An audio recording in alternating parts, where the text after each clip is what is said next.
Hello learners, how you all are doing? I'm sure you all are doing well. Learners, in our previous videos, we have covered part 1 and part 2 of the story Footprints Without Feet. And in this video, we are going to have a look at some comprehension questions from the story. So before we proceed to the comprehension questions, I have a think and discuss question for you. And the question is Griffin a villain, a victim, or both? If you have to write character traits of Griffin, would you consider him as a villain, a lawless person, or a victim where he was wandering in the streets of London, that too without clothes in the bitterly cold weather, or you consider him both? Do think about it, discuss with your friends and share your responses as well. Now let's proceed to the first comprehension question from the story. And that is, how did Invisible Man became visible at first? So here are some pointers for your reference. The first one is Griffin's experiment. Griffin, a scientist, conducted some experiments to make himself invisible. He invented a rare drug which made him invisible.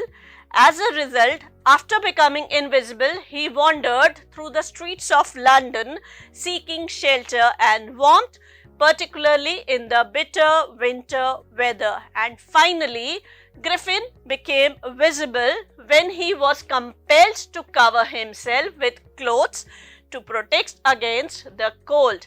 His footprints and other signs were detected, making his presence known.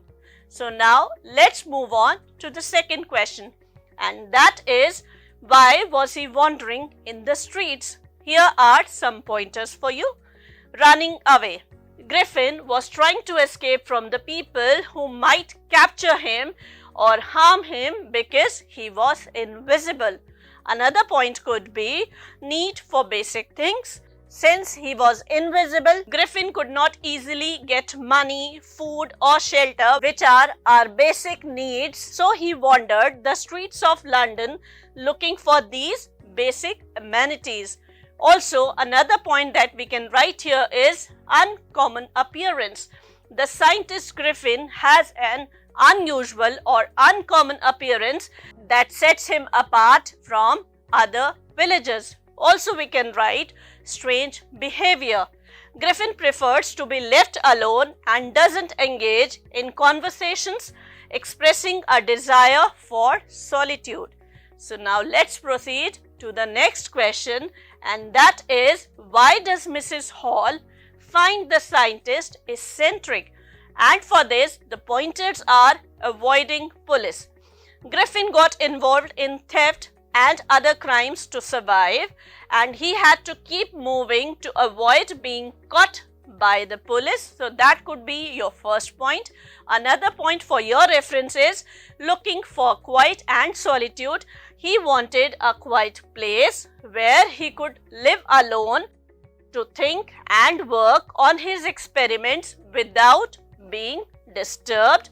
Another point that we can add on here is strange habits. His peculiar or strange habits and irritability make him seem odd to Mrs. Hall and the other villagers. Now it's time to look at the next comprehension question, and that is, what curious episode occurs in the study? Let's find a quick answer to this question as well. The first point that you can mention here is burglary at the clergyman's house. Early in the morning, the clergyman and his wife heard some noises in their study. Money theft. They discovered that money has been taken from the clergyman's desk. Also, you can add here is invisible intruder. Despite the noises and the missing money, they found the room to be empty and see no sign of an intruder. So these points you can refer to while answering this question. Let's move on to the next question. The next question is, what other extraordinary things happen at the inn? So let's find out answer to this as well. You may write about the haunted furniture experience. Mrs. Hall and her husband investigate Griffin's room and experience strange phenomenon such as the hat leaping up and a chair attacking them. Also, you may mention here about Griffin's disappearance.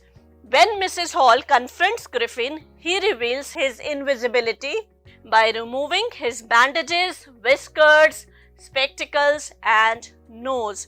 Also, we may add here chaos during arrest. Constable Jeffords tries to arrest Griffin, leading to a chaotic struggle as Griffin becomes fully invisible and escapes. So now we have seen some comprehension questions over here. It's time for another question for you, and that question is, would you like to become invisible? You have to think about it and discuss. I will also be telling about the pros and cons. What are the advantages that you foresee when you become invisible? So let's find them out. We'll talk about the pros and cons of getting invisible.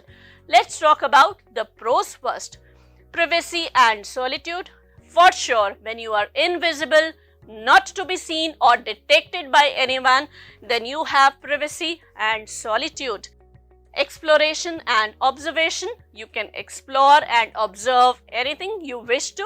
Also, avoiding danger because you are not seen, so obviously you can avoid danger. And gathering information. You can research or gather as much information as you can from any of the sources when you are invisible. Now let's talk about some cons as well, and they are ethical concerns. You might think about what is ethically correct, what is not when you are invisible. Isolation. Since privacy and solitude is good, but up to a limit. When it leads to isolation for a longer duration of time, I am for sure you will not be happy or at least satisfied with this getting invisible. Practical challenges. You might face some practical challenges, and last but not the least, mental health impact. When we are isolated for a longer duration, our mental health might get impacted. So now students, we have covered some comprehension questions. Also we have seen some think and discuss questions and the pros and cons of getting invisible. It's time for a task now, and the task is you have to attempt 2 questions. Griffin was rather a lawless person. You have to comment on this. So here you are considering him as a villain. Next is reflect on the balance between scientific curiosity and ethical responsibility. Is it possible to achieve groundbreaking discoveries without compromising ethics? Do think about it and research something about it. I am sure you'll be able to answer these 2 questions fairly well.